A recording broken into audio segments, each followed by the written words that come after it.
presentation is for new students on our Student Code of Conduct, which we refer to as the A-Book. It's important as a student to be well aware of your rights and responsibilities in order to experience success here at Aurora University. My name is Allison Brady, and I'm the Dean of Students and Title IX Coordinator. Aurora University is an inclusive community dedicated to the transformative power of learning. Our core values are very important to us. At AU, we place a strong emphasis on acting with integrity, which includes honesty, fairness, and ethical conduct. At AU, we really try to focus on our shared citizenship responsibilities. I'm not sure how many of us really think about what a privilege it is to be able to attend a university and how many other people would also love this opportunity. As Spartans, we have to remember how hard we've actively worked to get here and to keep working for our own goals and to improve our community too. With continuous learning, we'll be embracing this value every day when we engage in our classroom discussions, when we finish a paper that's due, even when our eyes may be dreary and we might feel like we can't focus. We will focus and we will remember that our learning never stops. Finally, as Spartans, we'll do anything we attempt with excellence. Here's an overview of what I'll be covering in this video. You'll learn how to access the A-Book, have an idea of what policies are included. We'll go over the effects of alcohol and marijuana usage. I'll review the judicial process here at Aurora University. These are all things that every AU student needs to know to be successful here. We all have to be informed of the policies and behaviors that we're expected to abide by. Here at AU, we're all in this together. You'll find that culture of care here at AU is really what we want to make sure that you feel supported in your journey. First of all, how do you find the A-Book? You can go to the AU homepage, type in the search bar, A-Book, and you're going to find this link right here. The A-Book gets updated annually. So if you take a look later this summer, you'll see the version coming up for this fall. Right now, we have last year's version posted, which is very similar to next year's. Why should you read the A-Book? Well, first of all, you're expected to do so. It also helps AU students learn a little bit more about the culture of AU. It has very specific policies for residential students as well, located in the A-Book, such as a visitation policy and what is allowed and not allowed in the residence halls. But it's more than just the ways you should not violate policies. It also outlines the process if you should need to take a leave of absence from AU for a medical reason, that may be physical or psychological. It also has many important resources listed. Consider it a supplement to the university catalog. Really, it can give you a lot of guidance on how to be successful here. The A-Book applies to all students, whether you live on campus, in the surrounding neighborhood, or you commute from your family's home. As a Spartan now, you're expected to adhere to these policies and will be held accountable if you don't. This is the drug and alcohol policy for AU, exactly how it reads in the A-Book. Alcohol, marijuana, and other controlled substances are not allowed on campus, no matter your age. So even if you're of legal drinking age or marijuana consumption age in the state of Illinois, they are not allowed on our campus or at an off-campus event that's university-sponsored. Appearing in a public place on campus noticeably intoxicated is also a violation.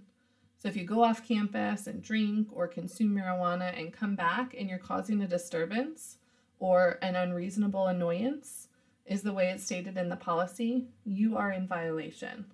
Kind of like sneaking in after curfew and your parents can tell you've been out drinking. Or if you cause a disturbance off campus due to drinking or marijuana consumption. It's also important to note that hosting a party, even if you're not the one drinking or something's occurring in your residence hall room, you're also responsible for violating the policy. Giving alcohol to anyone underage, or even just having empty alcohol containers in your room. Doesn't matter where you were when you drank it, you can't have the empty container on campus.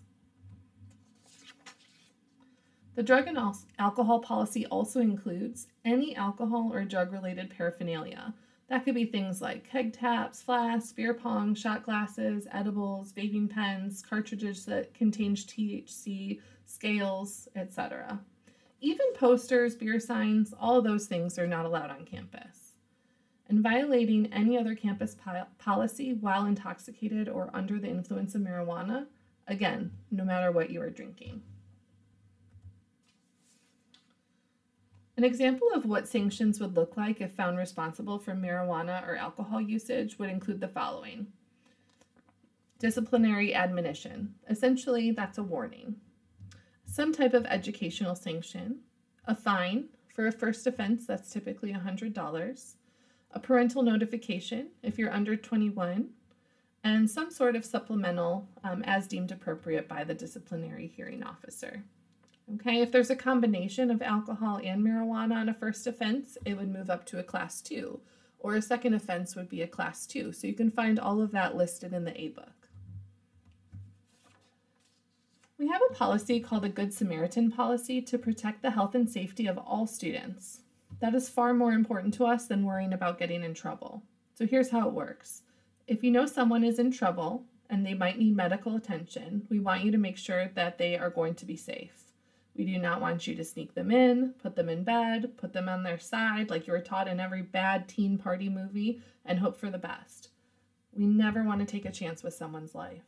We want you to call campus safety and let them know if it looks like someone may need medical attention. So, this policy states that if you're trying to ensure that a fellow student is safe, or yourself, you will not be subject to disciplinary action for any violations. You are not going to be in trouble. Now, this are happening every weekend. I imagine there'd be some sort of conversation about it. But watch out for one another. Help one another. Help keep one another safe. All of our students are expected to adhere to these policies, and we specifically expect our Spartans to be good neighbors to the surrounding community too.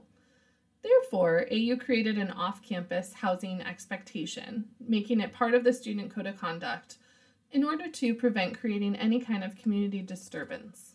That can be defined by unreasonably disrupting or interfering with the rights of neighbors at an off-campus location, including, but not limited to, failure to abide by applicable university regulations and policies, as well as local, state, and federal laws. So this policy applies to those who reside off campus, who are tenants, and those who are also visiting other students off campus. Some additional expectations we have for Spartans in order to ensure we're being good neighbors are to keep the noise level to a minimum, be aware of where you're parking, make sure to keep the neighborhood clean, comply with the City of Aurora ordinances, comply with Aurora University policies, avoid large crowds walking through the neighborhood, no underage drinking or other illegal activities. Just to recap, AU is a dry campus. Complicity means that you're aware of policy violations taking place and not doing anything to stop it, or taking place in policy violations as well yourself. When you are approached by authorities or campus staff, always cooperate, be aware of your surroundings at all times, and keep safety as the #1 priority. You may be wondering what happens if you're involved in a reported violation of the A-book. You'll meet with a member of the Dean of Students Office or Campus Life staff after we review information provided by campus or CPS reports. It's important to be honest and forthcoming about your involvement and to share whatever you have learned from the incident. Everyone makes mistakes, but the most important part is what we learn from it. Students who stay smart about alcohol and marijuana have fewer relationship conflicts, fewer instances of violence, fewer instances of property damage, fewer sicknesses, more effective problem-solving skills, fewer legal problems, higher class attendance, greater and more in-depth class participation, and greater financial savings. Okay, just some final thoughts. We really want to make sure that you know we're here to support you, and AU does its part to put students in a position to have success. We hope you have a great year.